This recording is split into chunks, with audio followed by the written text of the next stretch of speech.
संगीत सरिता।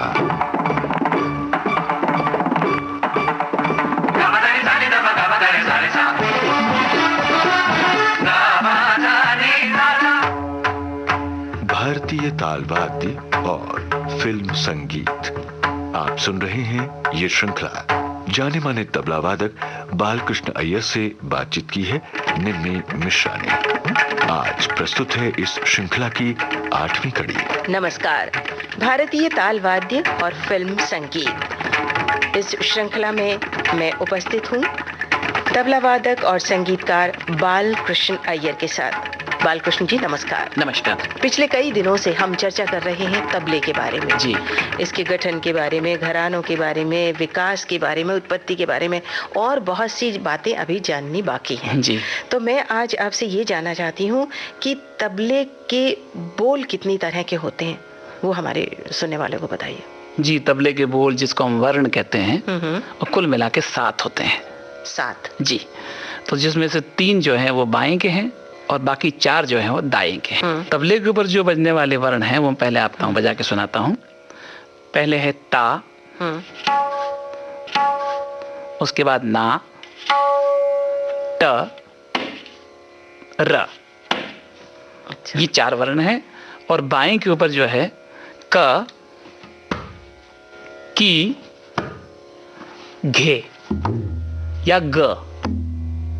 अच्छा। घे और घ एक ही है, लेकिन क और के एक ही है।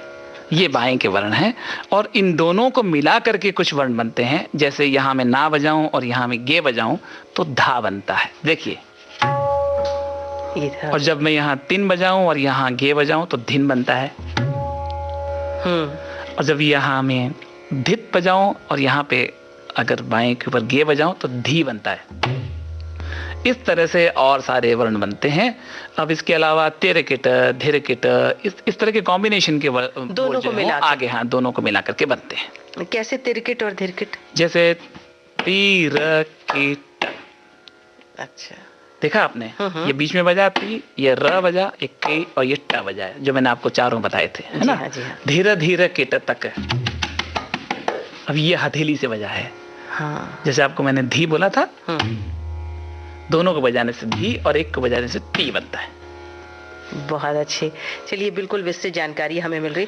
अब इसके अंगों के बारे में बताइए। जी, एक बात और आपको मैं बता दूं कि तबले में और पखावज के बोलों में एक बहुत बड़ा फर्क है। जी। एक तो होता है तालुक, मतलब जो बोल बोलते हैं तो हमारी जीभ जो है वो तालू से चिपकती है। और दूसरा होता है ओष्टक, जिसमें कि ओंठ बंद हो जाते हैं। तो तबले के बोलों की खासियत यह है कि इसमें ओंठ कभी बंद नहीं होते। अच्छा। लेकिन पखावज में माँ, आप देखिए, माँ जब बोलते हैं तो हमारे होंठ बंद होते हैं। धुमकित, तब भी होंठ बंद होते हैं। जी। तो ये बहुत बड़ा फर्क पखावज और तबले में है। तबले में ऐसा कोई भी बोल नहीं है जो ओष्टक, जिसमें कि आपके ओंठ जो हैं ऊपर और नीचे वाले मिल जाएं। ये इसकी खास पहचान है। ये बहुत अच्छी बात आपने बताई। जी। बालकृष्ण जी, अब हम जानना चाहते हैं कि प्रमुख रूप से बजाई जाने वाली तालें कितनी प्रचलन में हैं आजकल, उनके बारे में बताइए। जी, वैसे तो बहुत अनगिनत तालें हैं। अलग अलग मात्राओं की तालें हैं, बड़ी तालें हैं, छोटी तालें हैं। प्रमुखतया से जैसे मैंने कहा था कि तालों का राजा 3 ताल, उसके बाद में 10 मात्रे का झप ताल, 7 मात्रे की रूपक, 14 मात्रे की आड़ा 4 ताल। ठुमरी दादरा में बजने वाले जो ताल हैं, दीपचंदी 14 मात्रे की, जत, या कव्वाली में बजने वाला धुमाली, या आपके फिल्मी गानों में जो बहुतायत से उपयोग में लाया जाता है, दादरा, खेमटा, कहरवा। कहरवा कई रूपों में बजाया जाता है। जी, कहरवा के कई प्रकार हैं और गाने के हिसाब से ठेका बनाया जाता है। अच्छा। जैसे गाने उतनी रहती? जी, मात्राएं उतनी रहती हैं, लेकिन गाने का कैसा वजन है उसके हिसाब से ही ठेका वहीं के वहीं बनता है। अच्छा। सृजन तो होना है ना उसमें। तो ठेका जो है उसका वो मेन तो रहता ही है, मुख्य ठेका जो है वो रहता ही है। लेकिन उसके हिसाब से फिर जैसे हम लोग कभी कोई गाना बजाते हैं, कोई गाना गाता है, उसके साथ बजाते हैं कहरवा तो उस गाने के हिसाब से हम लोग ठेका वहीं के वहीं बना करके बजाते हैं। ये उसकी कलाकारी है। अच्छा, और कहरवा जो है वो सुगम संगीत में आमतौर से प्रयोग में ज्यादा आता है। हाँ, गजलों में और भजनों में और फिल्मी गानों में तो इतने सारे फिल्मी गाने हैं कि मैं आपको क्या कहूँ। हर तीसरा गाना जो है वो कहरवा में ही होता है। और कहरवा जो है ज्यादातर फिल्म संगीत में हमें सुनने को मिलता है। तो मैं ये चाहती हूँ, आप कहरवा को कितने तरीके से बजा सकते हैं और वो सुनने में बड़ा आम सबके समझ में आने वाला, तो एक दो हमें अगर सुनाएंगे तो बड़ा अच्छा रहेगा। मैं ये चाहूंगा कि हम लोग चलें लाइब्रेरी, और वहां से कुछ फिल्मी गीत लेके आएं जिसमें कहरवे और दादरे बजे हैं, और वो अपने श्रोताओं को सुनाएं तो ज्यादा मजा आएगा।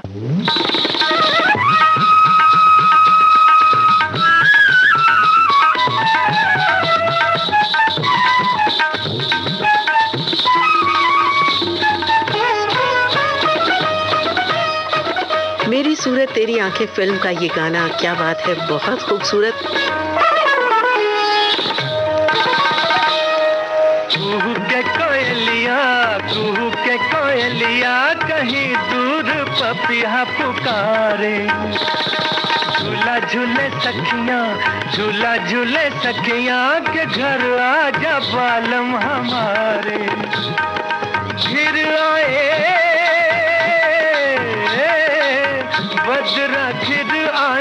रुत है भीगी भीगी, नाचे मन मोरा मगन, टिकदा धिकी धिकी टिकदा धिकी धिकी टिकदा।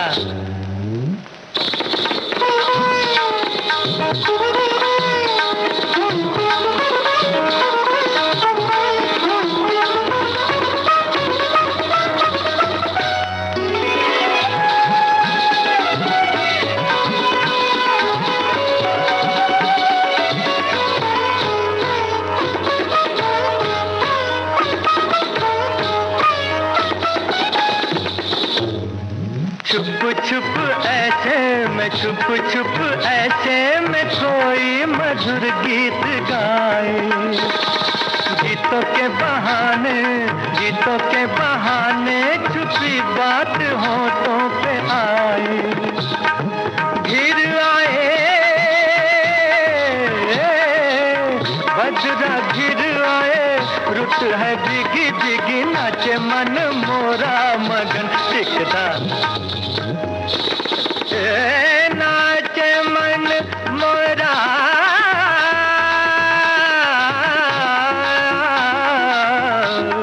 नाचे मन मोरा मगन, टिकदा धिकी धिकी टिकदा धिकी धिकी टिकदा। कहरवा भिन्न भिन्न रूपों में फिल्म संगीत में प्रयोग में लाया गया है। एक से एक बढ़कर सुंदर सुंदर गाने हैं। मुझे एक गाना याद आ रहा है, बहुत ही सुंदर सा गाना है और उसमें कहरवा का बहुत सुंदर प्रयोग है। पुरानी देवदास फिल्म का वो गाना है, मुबारक बेगम की आवाज में।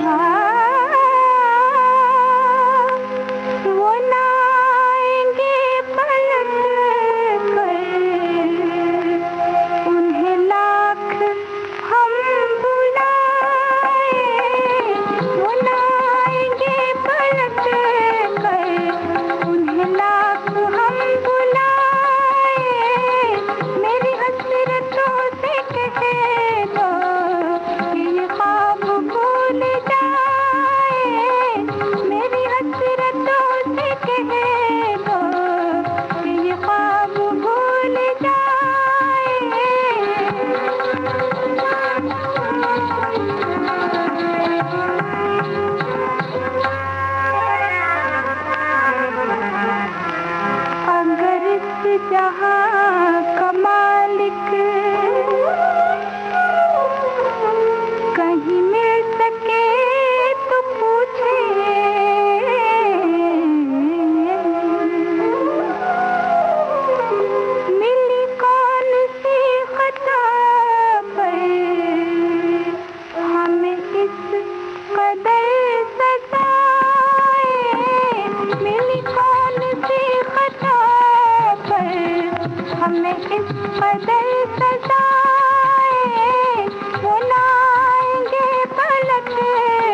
ये गीत बहुत सुंदर था। कहरवा का एक ख़ास अंदाज़ हमें इसमें देखने को मिला।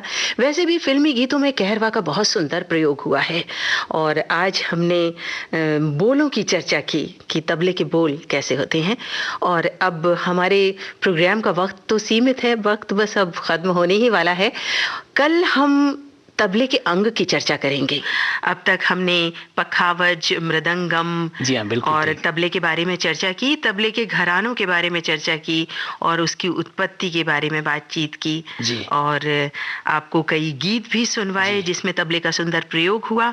और कल की कड़ी में हम तबले पर दादरा और एकताल के बारे में जानकारी देंगे, कुछ फिल्मी गीत भी सुनवाएंगे और हमारी आने वाली कड़ियों में जो और ताल वाद्य हैं जैसे घटम, खंजीरा, मोरसिंग, नगाड़ा और ढोल, ढोलक, ढोलकी, श्रीखोल, दिमड़ी, मादल, काष्ठ तरंग और भी जो ऐसे ताल वाद्य हैं उनकी चर्चा करेंगे।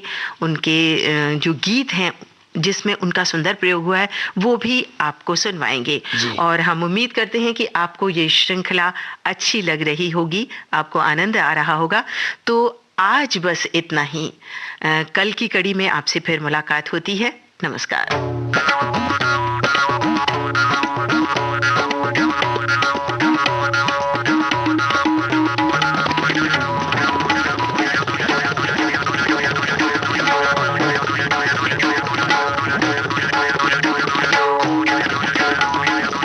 भारतीय तालवाद्य और फिल्म संगीत। जाने माने तबला वादक बालकृष्ण अय्यर से निम्मी मिश्रा की बातचीत पर आधारित इस श्रृंखला की ये थी 8वीं कड़ी। तकनीकी सहयोग दिलीप कुलकर्णी का था। प्रस्तुति सहयोग दिया वीणा राय सिंघानी ने और विविध भारती की ओर से इसे आपकी सेवा में प्रस्तुत किया कांचन प्रकाश संगीत ने।